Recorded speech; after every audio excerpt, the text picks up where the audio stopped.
Hello and welcome to Twist List. Today we are looking at 10 creative ways we've gotten through wartime rationing. War is hell. On the home front, civilians have historically been asked to make some pretty drastic adjustments to their lifestyles and diets in order to feed the war machine. Over the years, we've found some pretty cool ways of dealing with those adjustments, and some have had a lasting effect which we still feel today.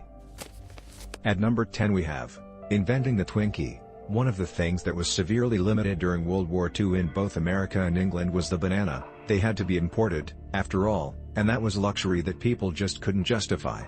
But it was an extremely popular part of a number of foods, from England's banana sandwiches to dessert fillings in the States. In England, substitutes like mashed parsnips replaced the banana in sandwiches, but America had an even more creative solution, and it led to the design of one of their most iconic treats. The original Twinkie had been around since 1930, and the original recipe called for the same spongy cake but with banana cream filling. Back in the day it was made with real bananas, and that meant that by the time the 1940s hit, there was a massive shortage. The banana was dropped, vanilla cream took its place, and the mascot Twinkie the Kid was introduced. It ended up being such a popular change that even when the banana shortage disappeared, the Twinkie kept its wartime incarnation. Meanwhile, bananas in Britain were at a premium. A single banana was auctioned off in Russell Square in 1942, ultimately selling for close to $125 in today's money. The ninth spot on the list is occupied by liquid stockings. Nylon stockings were a huge deal when they first came out in the late 1930s. Created by DuPont, they were so popular that May 16, 1940, the day they were first widely available in large quantities, became known as Nylon Day. The fashion was short-lived, though, as it was only a year later that nylon was pulled from the production of women's fashion and moved instead to the production of parachutes, cords, and other wartime necessities like mosquito netting. Women who had already grown accustomed to wearing nylons weren't happy about having to give up the look, so they found a way of keeping it. They painted it on. They started using flesh-colored makeup, drawing the seams with an eyebrow pencil. It became so popular that liquid stockings started hitting the shelves in place of stockings. Bottles with names like Leg Silk and Silk Tona were advertised to contain enough colorant for a few dozen applications. For those who needed a little bit of extra assistance, the women of the leg makeup bars were ready to help. They started popping up in department stores all over, selling products like leg sticks, leg art, and stocking lotion. Number 8 on our list is carrots instead of sugar. While sugar was a valuable, rationed commodity during the war years, carrots certainly weren't. England's Ministry of Food tried to get everyone on the carrot bandwagon, advertising that they were not only good, they were good for you. They even had a mascot that said so, Dr. Carrot. It wasn't just about eating carrots, though, it was about using them as a replacement for other ration foods. In December 1941, the Ministry of Food held a competition in which it invited all of Britain's housewives to submit their recipes for carrots. The results were overwhelming. There was carrot treacle, carrot pudding, and carrot jam. People were encouraged to replace milk with carrot water. Children found their ice cream replaced by carrots on a stick, and one sweet shop in London started advertising their toffee-dipped carrots as being much better than the toffee apples they'd been selling before the war. There was carrot fudge, carrot marmalade, the so-called caramel custard, curried carrots, and even a recipe for mock apricot tarts, which, of course, used carrots instead of apricots. It was at the same time that carrots were used as the explanation for why British pilots were so good at hitting their targets at night. They claimed that carrots improved vision, which covered up the fact that the Royal Air Force had actually been using the newly invented radar. At number 7 we have whale meat. Whale was explored as an alternative meat source in several countries, but it only took off in Japan. By 1947, about half of the meat consumed in the country was whale, giving a huge boost to a tradition that has long been a part of Japan's culture. Most school lunches contained whale meat, and it's had an interesting sort of trickle-down effect on the tastes and eating habits of the people. According to the Nippon Research Center, older people living in Japan are much more likely to still eat whale meat on a regular basis, as it's something of a childhood favorite. For those about 30 years old, almost 60% of them hardly eat it at all. By the time they looked at people in their teens, about half of them had never even tried it. At the end of the poll, it was found that for about 95% of the population, eating whale meat just wasn't a thing, and that's a huge swing from even a few decades after the war, when whale made up about a quarter of Japan's diet. England attempted to use whale as a substitute for more common types of meat, too, but it never really got beyond the planning stages. By the late 1940s, food testers were being recruited to try whale to see if it was going to be a palatable option. It wasn't. In fact, National Archive documents say that it was derided by a tester who had spent some of the war years in German-occupied North Africa. He knew what starvation was, and he was also sure that even starving people wouldn't eat it. Number 6 on the list is Wrigley's Gum in Orbit. By the time World War II hit, chewing gum had been incredibly popular for decades among kids and adults alike. During the war years, there was an incredible shortage of gum in the States for several reasons. Wrigley, the gum manufacturing giant, was running into supply problems just like any number of other companies. They had reserves of gum in storage, but those reserves weren't meant for domestic use. American soldiers were chewing about 500 million pieces a year, and all of Wrigley's stockpile was sent overseas. That left Wrigley in a bit of a quandary for serving their domestic market.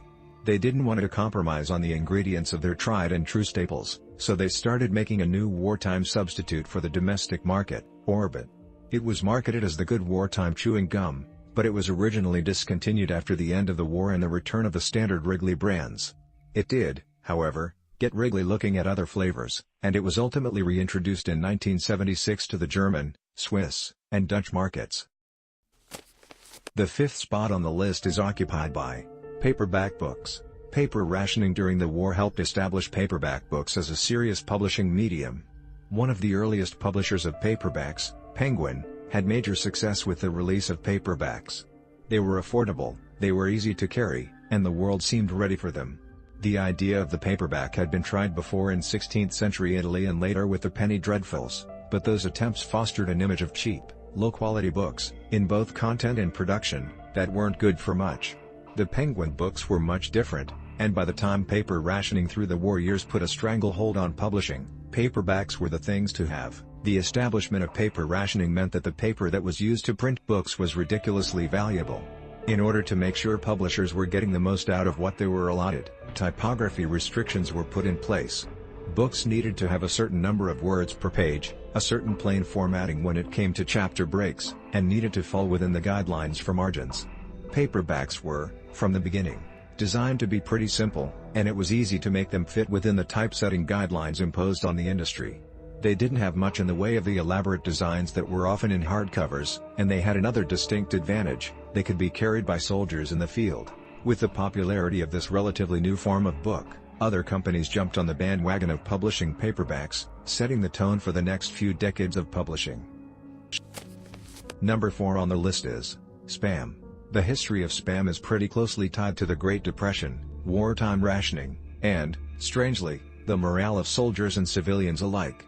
Created in the late 1930s, Spam was dubbed the miracle meat for its affordability and taste. By 1940, it was in about 70% of American households, and once the Lend-Lease program kicked into full swing, it was sent by the ton to Britain and the Soviet Union. Millions of pounds were ultimately sent overseas, and some soldiers ate it for 3 meals a day. Spam became a catch-all term for all the canned meat products that were developed during the war, and it wasn't long before soldiers were bonding over a mutual dread of Spam on the menu. With meat an incredibly valuable commodity, Spam was a way to use a cut of meat, pork shoulder, that had previously been thrown out. Part of Spam's success on the home front was also due to the development of the Hormel Girls traveling troupe of salesgirls and singers.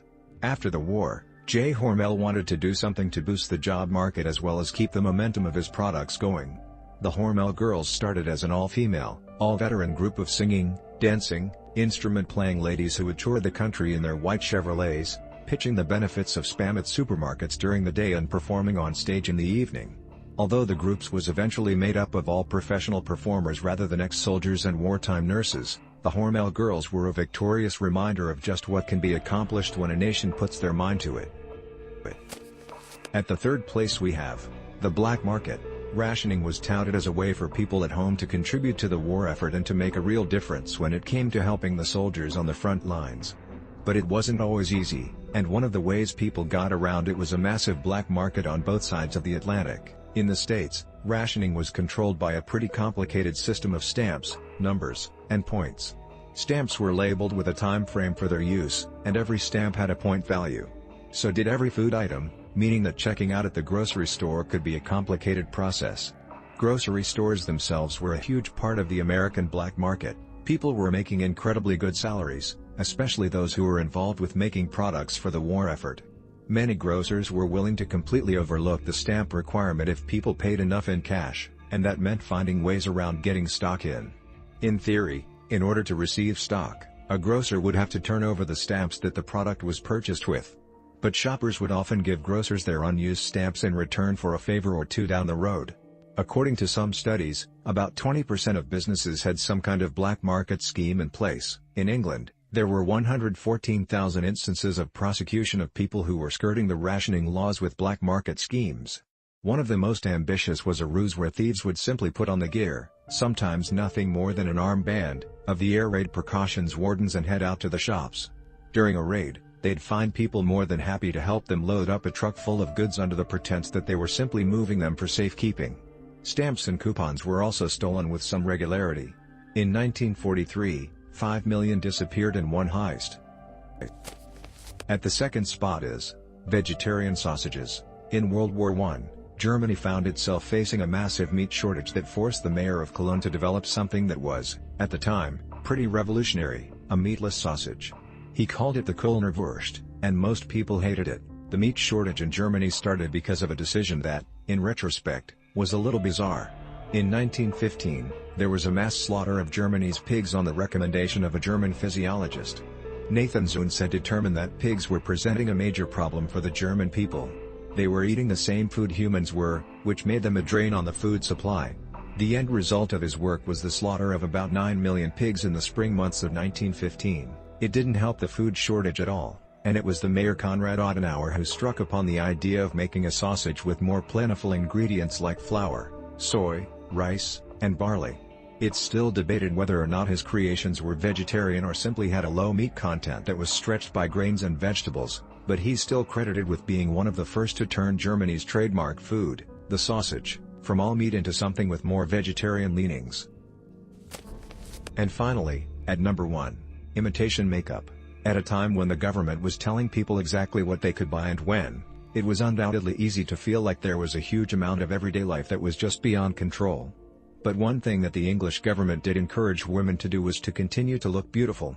The slogan was "Beauty is Duty," and while part of it was to boost the morale of the men and women at home, it also served as a taunt in Hitler's direction.